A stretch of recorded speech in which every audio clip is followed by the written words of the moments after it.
नहमदुहु व नसल्ली अला रसूलिहिल करीम अम्मा बाद फ़ाउज़ु बिल्लाहि मिनश्शैतानिर्रजीम बिस्मिल्लाहिर्रहमानिर्रहीम रब्बि इश्रह ली सदरी व यस्सिर ली अमरी वहलुल उक़दतम मिन लिसानी यफ़क़हू क़ौली रब्बि ज़िदनी इल्मा। अस्सलामु अलैकुम डियर स्टूडेंट्स, उम्मीद करता हूँ कि आप सब खैरियत से होंगे। आज के इस लेक्चर के अंदर हम एक इंतहाई अहम एक्सरसाइज चैप्टर नंबर 1 की क्लास 9 के चैप्टर नंबर 1 जिसके अंदर हम पढ़ रहे हैं कालब और उनका मक्ता, इसकी एक्सरसाइज 1.6 को जो है वो सॉल्व करेंगे, जो कि पेपर के हवाले से इंतहाई अहम एक्सरसाइज है। इसमें से पेपर के अंदर लाजमी तौर पे एक लॉन्ग क्वेश्चन जो है वो 4 नंबर का आता है। इस एक्सरसाइज के अंदर जो है वो हमने एक्चुअली सॉल्व करना है लीनियर इक्वेशंस को, हमजाद मुसावातों को जो है वो हमने सॉल्व करना है। और इनको सॉल्व करने के लिए हम यहाँ पे 2 मेथड जो है वो यूज़ करते हैं। एक मेथड जो है इसमें है काल्बों के माकूस का तरीका, इन्वर्स जो है काल्बों का मैट्रिसेस का उसका तरीका है, और दूसरा तरीका है आपके पास क्रैमर रूल क्रैमर का तरीका है। अब दोनों तरीक़ों को हम 1 बाय 1 जो है वो सॉल्व करेंगे और एक ही क्वेश्चन पे जो है हम जो है दोनों मेथड लगा के जो है वो देखेंगे, ताकि आपको अच्छे तरीके से समझ आ जाए कि मेथड चेंज करने से उसके सोल्यूशन पे कोई फ़र्क नहीं पड़ेगा, सोल्यूशन एक जैसा ही आएगा, लेकिन दोनों मेथड्स के अंदर जो है वो डिफरेंस वो आपको आसानी से समझ आ जाएगा। तो यहाँ पे देखते हैं हम क्वेश्चन नंबर 1 है एक्सरसाइज 1.6 का। इसको हम सबसे पहले जो है वो काल्बों के माकूस का जो तरीका है इसके मुताबिक हल करते हैं। जब हम इस तरीके को अप्लाई करते हैं तो आपने जो चीज़ें याद रखनी है वो सिंपल ये है, आप माकूस का तरीका जब आप इस्तेमाल करेंगे तो इसके अंदर आपने x और y की जो वैल्यूज़ फाइंड आउट करनी है, इसको जो है वो हम ऐसे ज़ाहिर कर देते हैं और ये आपके पास होता है a इन्वर्स b। एक्चुअली हमने ये x y को रिप्रेजेंट करने के लिए x जो है वो शो किया है। इस मुसावात को सबसे पहले हमने कॉलम की फॉर्म में, मैट्रिसेस की फॉर्म में जो है वो लेके आना है, फिर इसका जो है वो सोल्यूशन जो है वो आप करेंगे। तो इसमें ये चीज़ें एक्चुअली जो है वो हमारे पास होती हैं। आपने a इन्वर्स a का जो इन्वर्स आएगा उसको और b जो है आपके पास होगा, उन दोनों का आपने प्रोडक्ट फाइंड करना है, दोनों को ज़रब करना है। अब ये हैं क्या चीज़ें, इस जो आपके पास 2 हमजाद मुसावातें हैं इनको हम कालब की फॉर्म में लिखते हैं। तो आपके पास मुतगय्यर वैल्यूज़ के साथ, वेरिएबल के साथ जो वैल्यूज़ आ रही हैं, अदिसार आ रहे हैं, उनको आप सिंपल लिखेंगे। फर्स्ट जो आपके पास x और y के साथ हैं इनको, ये आ जाएगा 2, -2, 3 एंड ये आ जाएगा +2। ये आपके पास बन गया एक कालब। इस कालब को कहते हैं a। इस कालब को क्या कहेंगे, a। ये जो हमारे पास जिसका हमने इन्वर्स लेना है, जिससे हमें x की वैल्यूज़ फाइंड आउट होंगी। अब ये x, नेक्स्ट आपके पास जो मुतगय्यर हैं उन दोनों मुतगय्यर्स को, वेरिएबल्स को आप लिख लेंगे। अब ये जो मुतगय्यर हैं, ये जो वेरिएबल्स हैं, इनको आप इस x से जो है कैपिटल X से शो कर देते हैं, ज़ाहिर कर देते हैं। अब ये x है, यानी x और y की वैल्यूज़ हैं आपके पास मैट्रिसेस के अंदर जो आपने फाइंड आउट करनी है। और इज़ इक्वल टू के बाद, मुसावी की अलामत के बाद जो आपके पास वैल्यू, कांस्टेंट वैल्यूज़ आएंगी, ये आपके पास एक्चुअल जो हैं ये b की वैल्यूज़ होंगी। तो जब आपने इस इक्वेशन को इसके मैट्रिसेस की फॉर्म में, काल्बों की शक्ल में ढाल लिया है, तो अब आपको ये बात समझ आ जाएगी कि आपने एक्चुअली करना क्या है। आपने जो है वो सिर्फ 3 चीज़ें फाइंड आउट करनी है जो आप पिछली एक्सरसाइज के अंदर सीख आए हैं। क्या है, एक तो है प्रोडक्ट जो आपने लास्ट पे फाइंड आउट करना है, ज़रब काल्बों की आप जो है पिछली एक्सरसाइज के अंदर सीख आए हैं। उसके बाद इन्वर्स, ए का इन्वर्स जो है स्टार्ट में हम फाइंड करेंगे। तो ए का इन्वर्स फाइंड आउट करने के लिए हमें 2 चीज़ें चाहिए होती हैं। तो हम जो है यहाँ पे ए इन्वर्स लिखते हैं। तो ए इन्वर्स क्या होता है, एडजॉइंट ऑफ ए ओवर ए का डिटर्मिनेंट, यानी ए का मक्ता।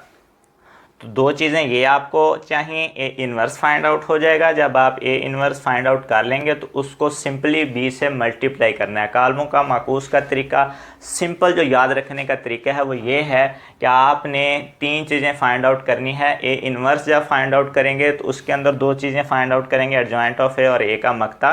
इसको जब आप सॉल्व कर लेंगे जो आंसर आएगा उसको जस्ट आपने b से मल्टीप्लाई करना है। अगर तो आपने पिछली एक्सरसाइजेज अच्छे तरीके से कर ली हैं, पिछले लेक्चर्स को गौर से सुना है, तो ये आपके लिए बहुत ईजी हो जाएगा, क्योंकि ए इनवर्स के भी हमने बहुत सारे क्वेश्चन जो हैं वो किए हैं, उसके अंदर हम A inverse easily find out कर लेते हैं और इसी तरीके से मल्टीप्लिकेशन का अमल भी हो जाता है। तो अब यहाँ पे देखें, क्वेश्चन को मुकम्मल तौर पे करते हैं। ए इनवर्स के लिए हमें दो चीज़ें चाहिए, एडजॉइंट ऑफ ए और ए का मकता।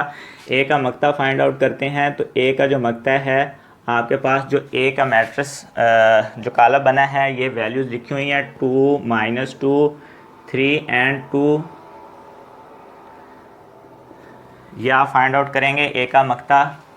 ये आपके पास पहले डायगोनल के अंदर जो वैल्यूज़ हैं ये मल्टीप्लाई होंगी, यहाँ पे माइनस लगाएंगे, फिर ये वाली वैल्यूज़ मल्टीप्लाई होंगी, तो ये आपके पास आंसर आ जाएगा 4, माइनस और माइनस मल्टीप्लाई होके प्लस हो जाएगा 6, ये आ जाएगा 10 which is not equal to 0, यानी कि ये आपके पास नॉन सिंगुलर मैट्रिक्स है, तो लिहाजा इसका जो आप माकूस है वो ले सकते हैं, इसका सोल्यूशन जो है वो पॉसिबल है, इसको सॉल्व कर सकते हैं। तो उसके बाद आप लें एडजॉइंट ऑफ ए, इसी ए कॉलम का एडजॉइंट लेना है अब आपने।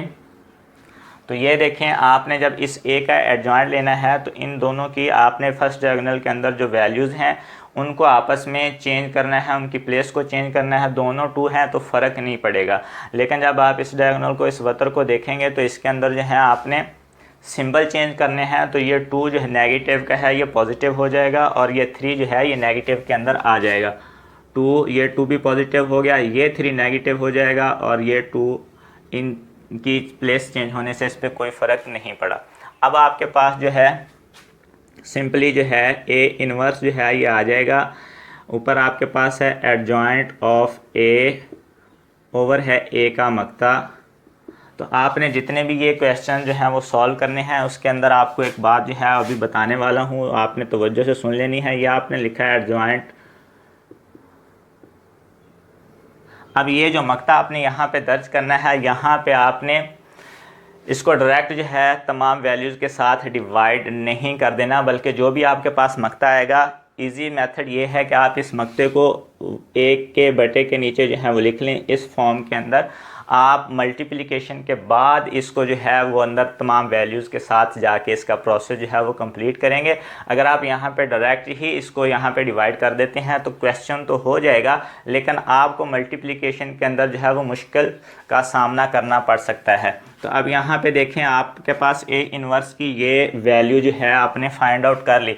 अब आखिरी प्रोसेस हमारा रह गया है बी के साथ मल्टीप्लाई करने वाला, बी के साथ इसकी ज़रब। जब हम ये कर लेंगे तो आपके पास ये एक्स वाई की वैल्यूज़ आ जाएंगी।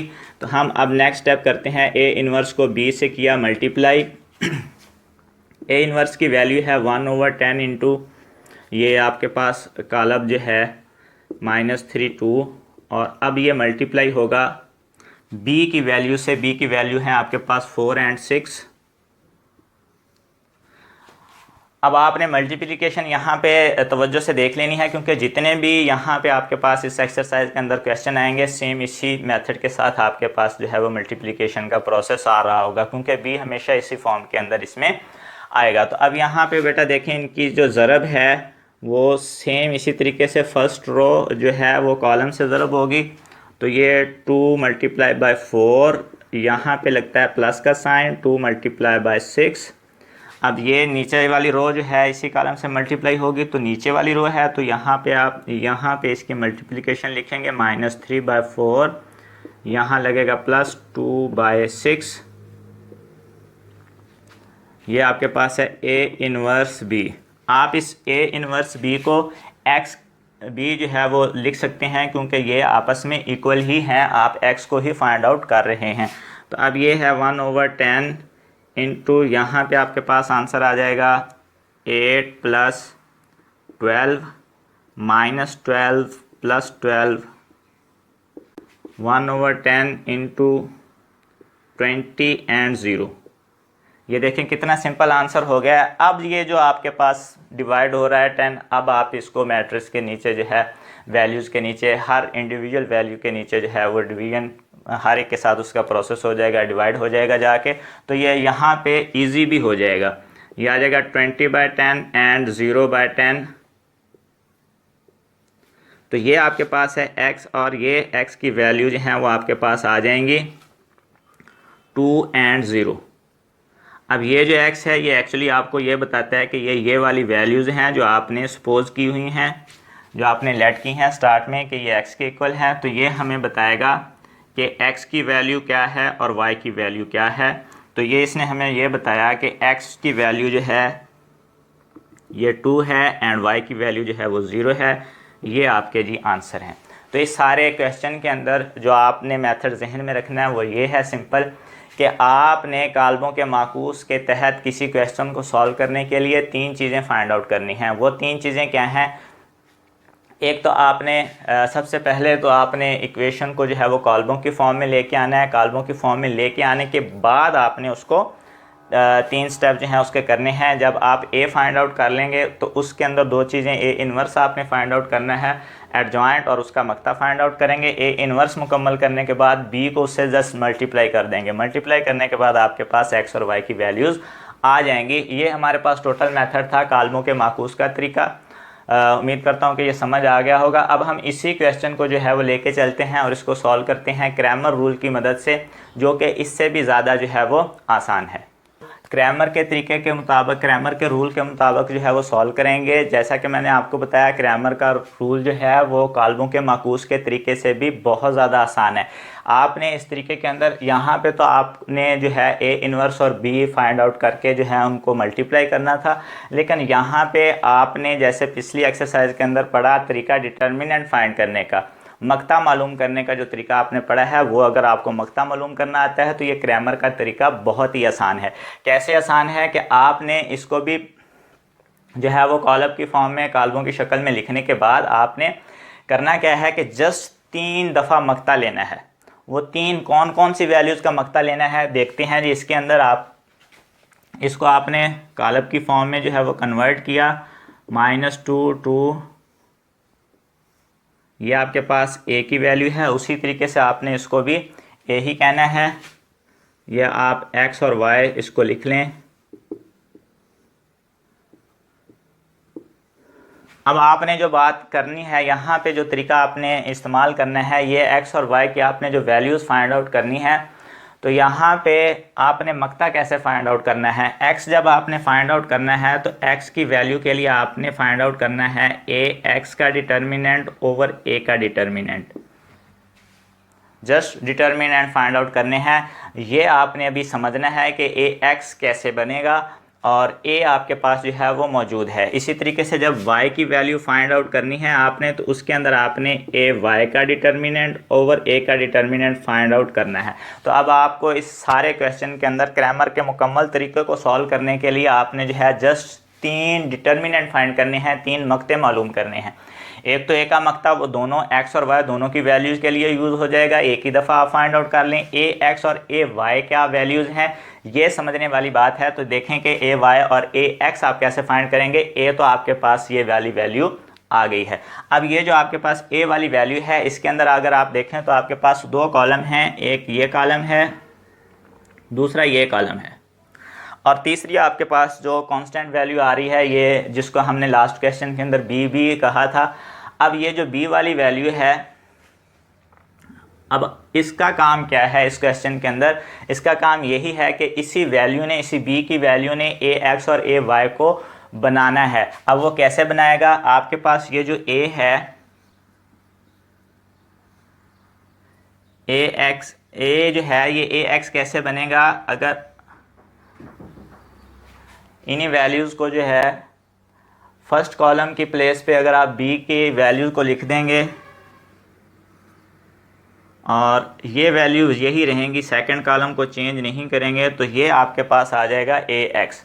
आपने जस्ट फर्स्ट कॉलम की प्लेस पे बी को पुट कर दिया है, सेकंड कॉलम वैसे का वैसा ही रहा है, तो ये आ गया ए एक्स। इसी तरीके से ए वाई की वैल्यू जो है वो भी सिंपल है। ये किस तरीके से आएगी कि आप जो है अब फर्स्ट कॉलम को जो है वैसे ही लिख लेंगे, जबकि सेकंड कॉलम की प्लेस पे बी की वैल्यूज़ को पुट कर देंगे। अब ये वाली वैल्यूज़ जो आपके पास आ गई हैं, ये ए एक्स और ए वाई की वैल्यूज़ हैं। ए एक्स की वैल्यू कैसे आई, आपके पास ए के अंदर 2 कॉलम थे, फर्स्ट कॉलम की प्लेस पे बी को आपने एडजस्ट किया तो आपके पास ए एक्स बन गया, सेकंड कॉलम की प्लेस पे आपने बी को एडजस्ट किया तो वो आपके पास ए वाई जो है वो हासिल हो गया। अब जो है एक्स फाइंड करने के लिए आपने इन तीनों वैल्यूज़ के, ए एक्स के, ए वाई का और ए का मक्ता फाइंड आउट करना है। सबसे पहले ए का मक्ता फाइंड आउट कर लेते हैं, क्योंकि अगर ये ही आपके पास 0 आ गया तो इसका सोल्यूशन जो है वो पॉसिबल नहीं होगा।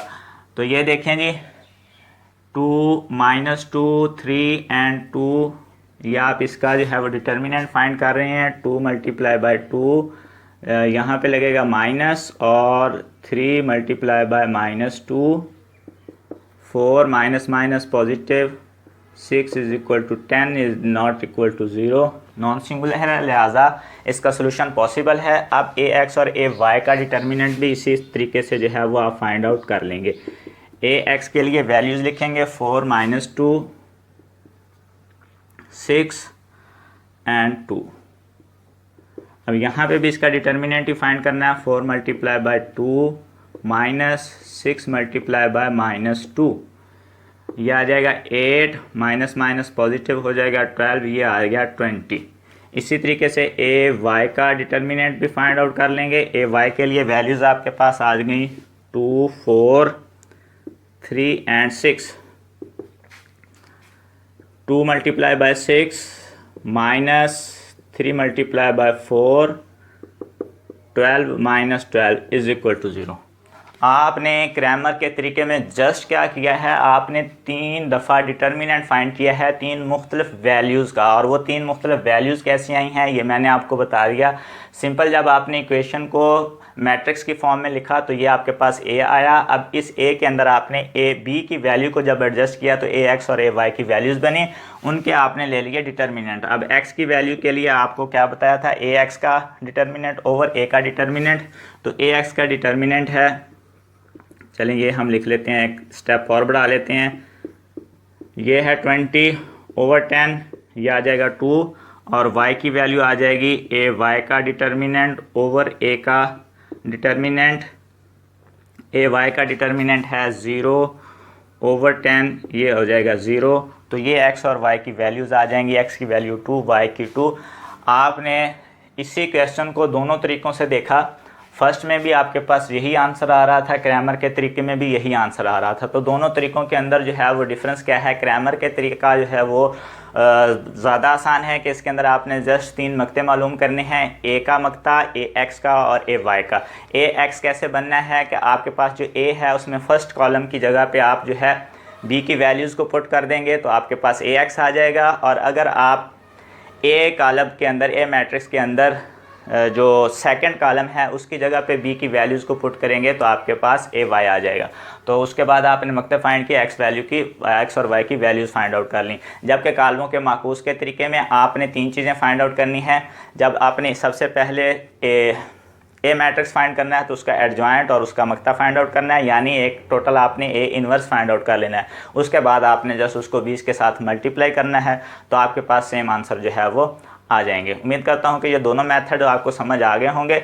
इसी एक्सरसाइज के जो है वो मज़ीद क्वेश्चन जो है वो हम नेक्स्ट लेक्चर के अंदर उनको मज़ीद देखेंगे, ताकि आपको ये तरीका जो है वो ज़्यादा बेहतर तरीके से आ जाए, क्योंकि ये पेपर के लिहाज से भी बहुत अहम है।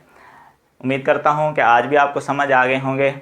नेक्स्ट लेक्चर तक हमारे साथ रहिए, हमें अपनी दुआओं के अंदर याद रखिए। मिलते हैं नेक्स्ट लेक्चर के साथ, तब तक के लिए अल्लाह हाफ़िज़।